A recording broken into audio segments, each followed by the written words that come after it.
Masarap na luto mga idol na pwede sa tilapia. Affordable naman ang mga ingredients at masarap pa. Pinoy ulam na madalang ko nga lang nakikita sa mga kainan. Tochong tilapia. Umpisa na natin. Okay, napakadali lang naman lutuin mga idol. Hindi ko na nga pala na video yung mga less ng ingredients. At bago natin maiprito itong tilapia, syempre malinis na. Tinimplahan ko lang ito kanina ng asin, paminta at syempre naglagay na rin ng harina. Okay, ito nakahango na. Huwag lang tostado ang pagkaluto. Sa isang hiwalay na kawali, igisa muna natin ang sauce. Luyang dilaw ang ginamit ko mga idol para makulay siya. Haluin, igisa muna natin siya para lumabas ang kulay. Sunod nating ilagay sama-sama kamatis, sibuyas, bawang. Hindi na ako naglagay masyado ng maraming kamatis mga idol kasi luyang dilaw yung ginamit ko.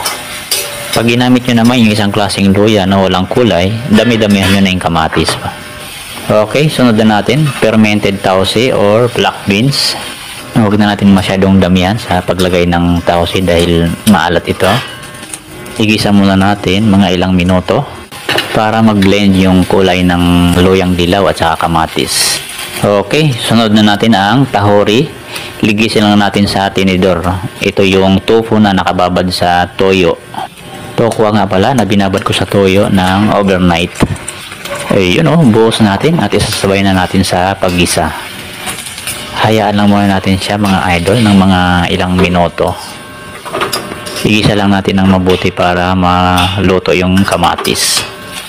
Timplahan natin ng oyster sauce. Maglagay tayo. At malambot na nga ang kamatis. Medyo hilaw pala itong napili ko.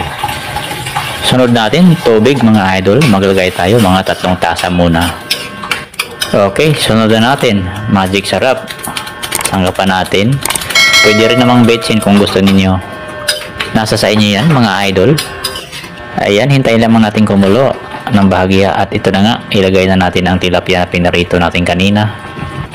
Okay, hayaan lang muna natin siya mga idol na makakulo ng mga ilang minuto para manuot sa loob yung lasa ng sauce.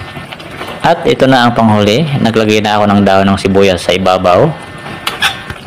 Okay, goods. Paluto na ito. Hindi na ako naglalagay ng suka mga idol kasi medyo hilaw yung kamatis na nilagay ko. Tapos, pati asukal hindi na rin ako naglalagay kasi yung iba gusto nito na medyo may kunting tamis. Okay, luto na ito at ililipat na natin sa serving plate. I-serve natin ito na mainit na mainit. At ito na nga ang ating napakasarap na tochong tilapia.